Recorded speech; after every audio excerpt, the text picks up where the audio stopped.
Boa noite, o meu nome é Laura Meira, moro em Goiânia. Sou inscrita no canal e sempre vejo os vídeos. Por isso, resolvi enviar um relato que conheço desde quando era criança e até hoje me arrepio só de lembrar. O caos que eu vou contar aconteceu há mais de 50 anos atrás e graças a Deus não foi eu que tive a experiência. Quem me contou foi o meu avô paterno, chamado Guilhermino.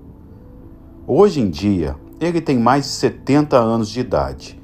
Só que, na época do acontecimento, ele tinha mais ou menos 19 anos de idade e saiu da cidade dele chamada São Miguel do Araguaia e foi trabalhar em uma cidade mais ao norte, chamada Miracema do Norte, que hoje em dia pertence ao estado do Tocantins. Além do meu avô, outras pessoas da cidade foram com ele nessa empreitada.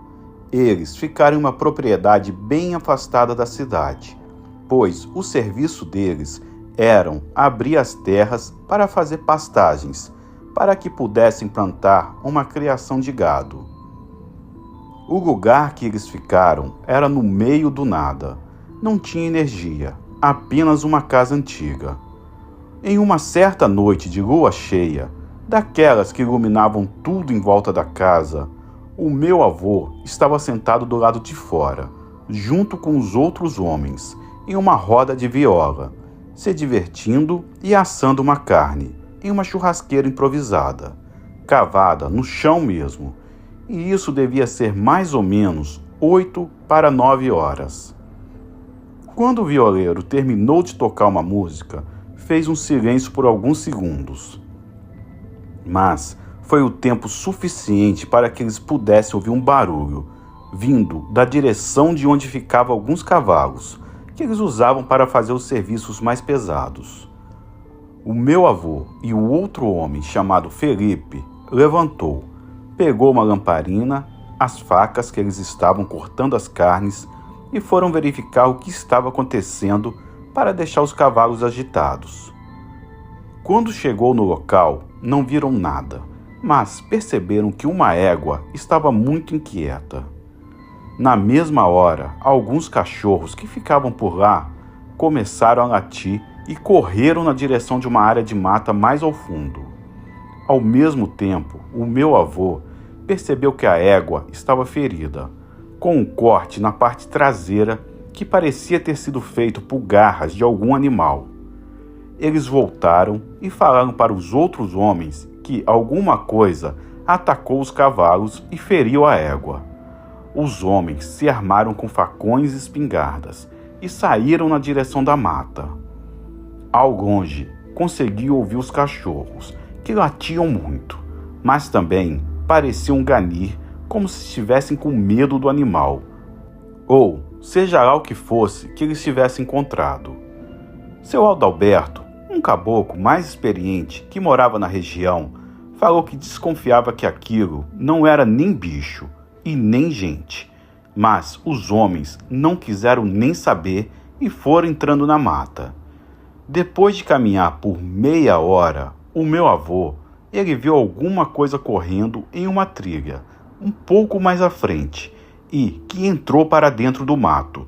Só que isso foi muito rápido, e a coisa que ele viu tinha uma grande velocidade. Os cachorros ficaram junto aos homens, e meu avô falou o que viu. Então, ele e os outros decidiram ir atrás, pois, além do fato de que não tinham medo, eles estavam de 6 homens armados. Até o seu Adalberto, o caboclo que disse que não era nem bicho nem gente, resolveu seguir o grupo, pois ele não queria ficar sozinho para trás, no meio daquela mata. Foi então que mais para o fundo da mata, perto de um ribeirão, eles encontraram uma criatura que fazia qualquer homem, por mais corajoso que fosse, tremer as pernas de medo, pois o bicho que eles viram era enorme. Ele estava abaixado, comendo alguma coisa, mas de repente se levantou e ficou em pé, como se fosse uma pessoa. O meu avô disse que aquele animal de 4 patas era do tamanho de um bezerro, de 8 arrobas, mas quando se levantou, pareceu maior ainda e que devia medir no mínimo 2 metros de altura. Aquele era, sem dúvida, a pior criatura que meu avô já tinha visto na vida. Ele disse que era uma fera horrível. Tinha uma cabeça de cachorro e as pernas meio quebradas. Sem contar que, de longe, eles podiam sentir o mau cheiro que era semelhante a uma carniça.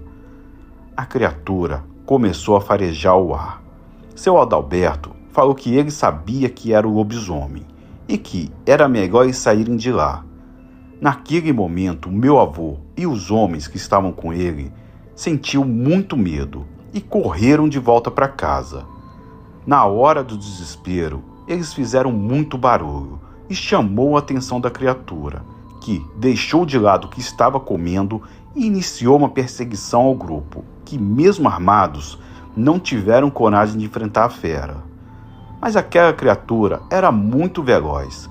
Pouco tempo depois, ele conseguiu alcançar os homens. Como seu Adalberto era mais idoso, ele tinha ficado para trás.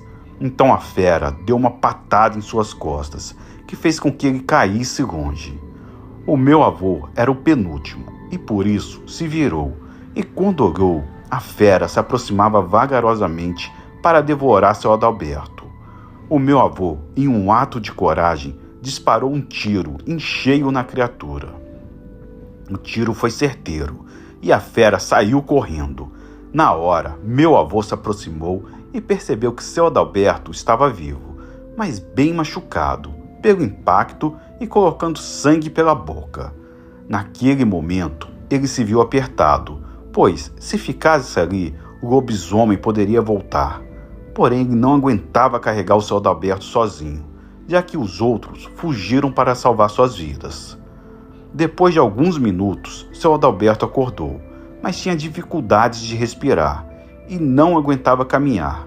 Mesmo assim, ele falou que meu avô pudesse deixá-lo ir lá e corresse para buscar ajuda. Não teve jeito. O meu avô decidiu correr até a casa da fazenda para pedir ajuda. Como ele era bem jovem e rápido, não demorou para chegar na casa. Mas quando chegou lá, desesperado, apenas um dos homens teve coragem de voltar para ajudar seu Adalberto. Os outros ficaram trancados dentro de casa, se borrando de medo. Mesmo assim, o meu avô e o amigo entraram na mata novamente. Quando eles chegaram no local, seu Adalberto estava vivo. Os dois levantaram ele e foram caminhando devagar, pois seu Adalberto mal aguentava em pé. Chegaram na casa, colocaram ele deitado na cama, mas ele ainda precisava dar socorro e na fazenda não tinha carro algum. Por isso, precisavam ir até um povoado. Meu avô e o homem que ajudou ele montaram em 2 cavalos e correu para buscar ajuda. Mas aquele povoado era um pouco distante. A sorte era que aquela noite a lua iluminava muito o chão. Quando os dois chegaram até o povoado, ele pediu ajuda em uma bodega, perguntando quem tinha um carro que pudesse dar socorro ao Adalberto. Um dos homens que estavam na bodega falou que tinha uma bandeirante e decidiu ajudar e ir até lá. Meu avô e o amigo dele foi na frente e quando chegaram na propriedade, o farol iluminou. Então, eles viram que perto da porteira estava o lobisomem, parado no meio da estrada. Ao ver o farol do carro, ele fugiu. Os homens colocaram seu Adalberto no carro e levaram para a cidade, para que recebesse atendimento médico. Seu Adalberto tinha fraturado algumas costelas e, por isso, foi levado para uma cidade com mais recursos.